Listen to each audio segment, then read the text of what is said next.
کہ تم اپنے جانور کو ذبح کر رہے ہو تو پھر اس کے خون کے قطرے زمین پر گرنے سے پہلے تمہارے سابقہ گناہ بخش دیے جاتے ہیں۔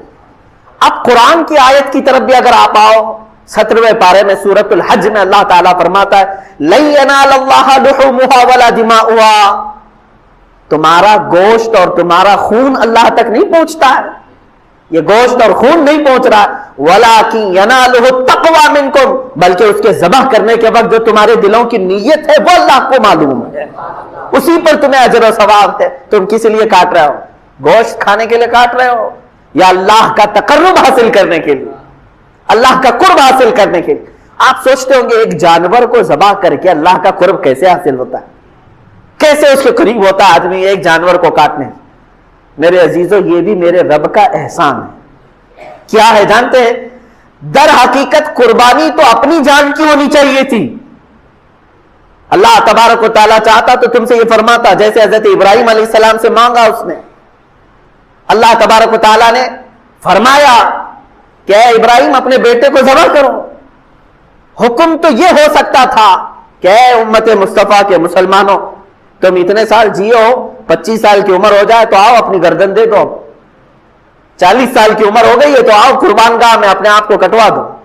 کہیں یہ حکم نہیں فرمایا، بلکہ حقیقی قربانی جو ہے وہ اپنی جان کی تھی۔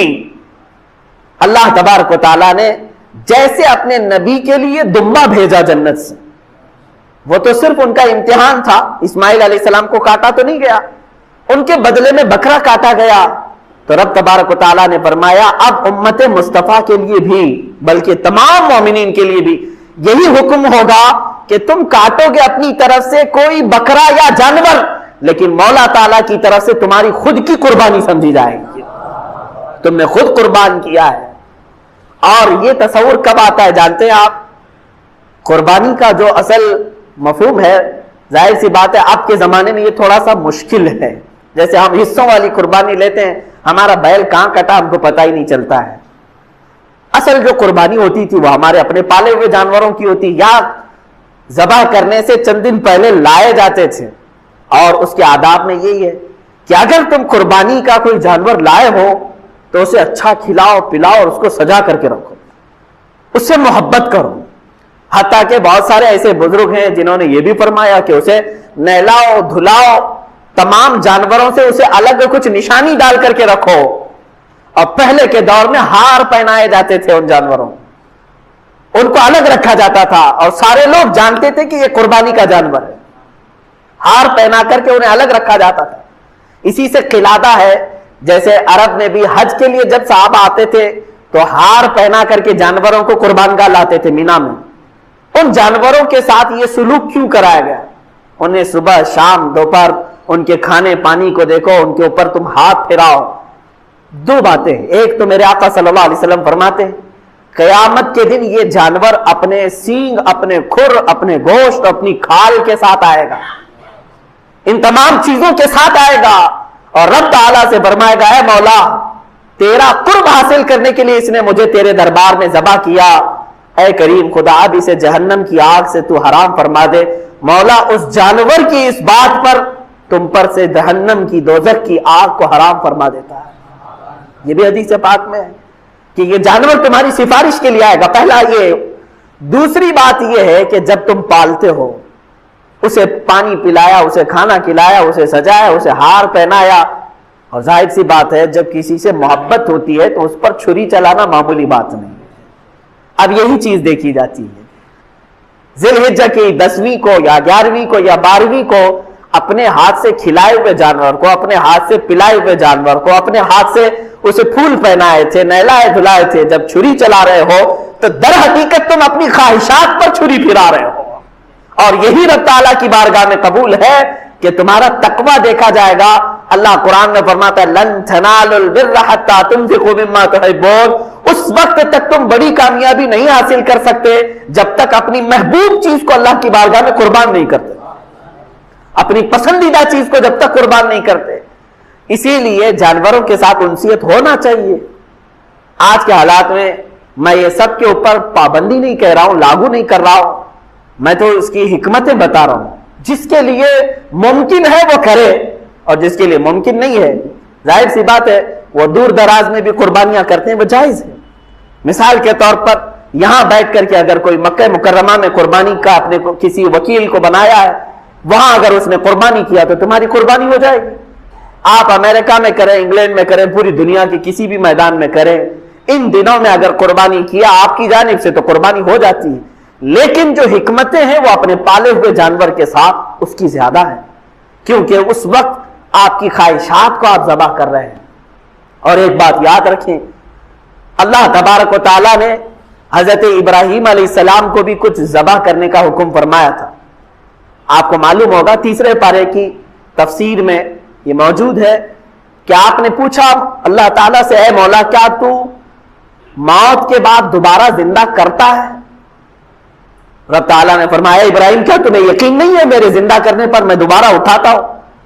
ابراہیم علیہ السلام نے کہا اے مولا کیوں نہیں یقین ہے؟ یقین ہے بالکل، موت کے بعد تو زندہ ضرور فرماتا ہے، لیکن میں چاہتا ہوں کہ اپنی آنکھوں سے ایک بار دیکھ لوں، اپنی آنکھوں سے دیکھ لوں۔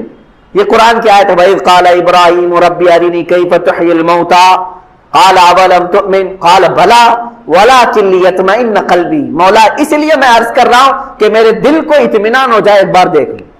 اللہ نے فرمایا ٹھیک ہے، تمہیں دکھایا جائے گا کہ مردوں کو زندہ کیسے کیا جاتا ہے۔ فَخُذْ أَرْبَعَةً مِّنَ الطَّيْرِ، تم 4 پرندے لے لو۔ رب تعالیٰ نے کیا فرمایا؟ 4 پرندے لے لو، انہیں ذبح کرو اور ذبح کر کے ان کے پورے گوشت کا قیمہ بناؤ۔ 4 الگ الگ قسم کے پرندے ہیں، ان کا گوشت پورا مکس کر کے قیمہ بنایا، اس کے 4 حصے کی الگ سب مکس تھا، اور حکم ہوا کہ 4 پہاڑوں پر تھوڑا تھوڑا سا گوشت رکھ کر کے آؤ، اور پھر زمین پر آ کر وہ 4 پرندوں کے منہ، ان کے سر اپنے پاس رکھو اور آواز دو ان پرندوں کو۔ ابراہیم علیہ السلام نے ہر پرندے کا نام لے کر کے آواز دی۔ اب ہوا یہ کہ ان کی آنکھوں نے دیکھا وہ گوشت جو قیمہ بن چکا تھا وہ ہوا میں اڑنے لگا، جس پرندے کا جو گوشت تھا وہ اپنے اپنے جسموں میں ملنے لگا، اور بغیر سر کے بغیر منہ کے وہ پرندے فقط اپنے جسم کے ساتھ اڑتے ہوئے آئے، اور ابراہیم علیہ السلام کے پاس جو سر رکھے ہوئے تھے وہ جسموں کے ساتھ جڑ گئے اور پورے پرندے ہو کر اڑ گئے۔ یہ واقعہ کوئی ہماری کہانی نہیں ہے، یہ قرآن کا واقعہ ہے، قرآن کہہ رہا ہے۔ اللہ تعالیٰ نے یہ جو فرمایا، اب اس کے متعلق جو کچھ حکمتیں ہیں، میر عبد الواحد بلگرامی رضی اللہ تعالیٰ عنہ سبع سنابل شریف میں فرماتے ہیں وہ 4 پرندے جو تھے اس میں سے ایک کوا تھا، ایک مرغا تھا، ایک کبوتر تھا اور ایک مور تھا۔ یہ 4 پرندے، ان کے نام یاد رکھنے کے لیے اس لیے میں کہہ رہا ہوں کہ ہر ایک کی اپنی اپنی ایک خصوصیت ہے۔ ابراہیم علیہ السلام نے کیا کیا لیا؟ کوا لیا تھا، مرغا لیا تھا اور کبوتر لیا تھا اور مور لیا تھا۔ یاد رکھیں یہ 4 پرندوں اور ذبح کیا ہے، ذبح کیا ہے۔ قربانی کی بات ہے اس لیے میں بات عرض کر رہا ہوں۔ 4 پرندوں کو کیوں ذبح کیا آپ نے؟ یہی 4 پرندے کیوں تھے؟ اب اس میں صوفیہ اکرام فرماتے ہیں اس لیے کہ ان 4 پرندوں کی کچھ عادتیں ہیں۔ کوا لالچی بہت ہے، لالچ بہت ہے، جتنی بھی چیزیں ڈالیں پھر سے اس کے اندر لالچ ہوتی ہے۔ مرغے کے اندر شہوت بہت زیادہ ہے، شہوت بہت زیادہ ہے۔ شہوت کہتے ہیں یعنی جنسی سکون حاصل کرنے کے ذریعے ڈھونڈنا، میل فیمیل کے ساتھ تعلق قائم کرنا، مرغے کے اندر شہوت بہت زیادہ ہے۔ تیسرا پرندہ ہے کبوتر، اس کے اندر دوستی کرنے کی عادت بہت زیادہ ہے، جلدی دوستی کر لیتا ہے اور پھر اپنے مالک کے ساتھ ہی رہنے لگ جاتا ہے۔ چوتھا ہے مور، اس کے اندر دکھاوے کی عادت بہت زیادہ ہے، خوبصورت بہت ہے اور اپنی خوبصورتی کو لوگوں میں بہت زیادہ دکھاتا ہے۔ جب لوگ دیکھتے رہتے ہیں نا تو پورا کھول کر ناچتا ہے، پر پورے کھول کر ناچتا ہے ان کے سامنے، یہ مور کی عادت ہے۔ اب سنیے صاحب سبع سنابل شریف یہ فرماتے ہیں کوے کی لالچ، مرغے کی شہوت، کبوتر کی دوستی اور مور کا دکھاوا، یہ ساری خطرناک عادتیں ہیں، انسان کو تباہی کی طرف لے جا سکتی ہیں۔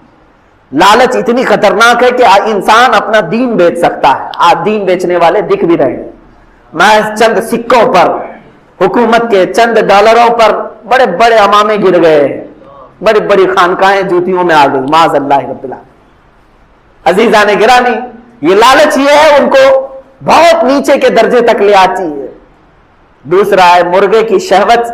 یہ اگر انسان کے اندر ہے تو پھر وہ جانوروں کی طرح حرکتیں کرتا ہے. آپ دیکھیں بہت سارے لوگوں کے اندر جو شہوتیں ہیں یہی شہوت ہے جو انہیں آوارہ گردی پر لے آئی ہے. آنکھیں سلامت نہیں ہیں, دن رات گناہ کرنے کی خواہش, یہ شہوت ہی کا تو مادہ ہے. ایک نوجوان اگر یہ سمجھتا ہے کہ ایک لڑکی کو حاصل کر لینا ہی میری زندگی کا کل مقصد ہے تو گویا کہ وہ اپنی پوری زندگی کو ہی سمجھ نہیں سکا. مولا نے تجھے کس لیے پیدا کیا تھا اور تو کیا بنا رکھا ہے؟ شہوت کتنی دیر کی ہوتی ہے؟ تھوڑے سے چند منٹوں کی ہوتی ہے. جب وہ شہوت ختم ہوتی ہے تو پھر اس کا سارا سکون غارت. پھر دوسری مرتبہ وہ کام کرنے کی خواہش جب تک نہیں آتی تب تک ٹھنڈا ہے. اسی میں وہ اپنی جسم کو, اپنی روح کو, اپنے ایمان کو تباہ و برباد کرتا ہے. شہوت. تیسری چیز دوستی. صاحب فتح الباری علامہ ابن حجر عسقلانی رحمۃ اللہ تعالی علیہ نے اپنی کتاب کی شروع میں ہی لکھا ہے, میرے مرشد گرامی حضور تاج الشریعہ رحمۃ اللہ تعالی علیہ مصر جانے کے وقت مجھے سب سے پہلی چیز یہ نصیحت کیے تھے. کہا تھا کہ تم پڑھنے میں ٹھیک ہو, اچھے ہو, ساری چیزیں ہیں, لیکن وہاں جانے کے بعد اگر تمہارے لیے سب سے بڑا کوئی زہر ہے تو دوستی ہے. دوستی سے بچو. آپ یہ سمجھتے ہوں گے کہ دوست نہیں بنانا چاہیے, دوست بناؤ, لیکن تمہیں پتہ ہی نہیں ہے کہ دوست ہوتا کون ہے. وہ کسی اور ٹاپک پہ عرض کروں گا. قرآن کہتا ہے یا ویلتا لیتنی لم اتخذ فلانا خلیلا. قیامت کے دن بہت سارے لوگ ایسے ہوں گے جن کو جہنم کی طرف صرف اس لیے لے جایا جا رہا ہوگا کہ ان کی دوستی بری تھی.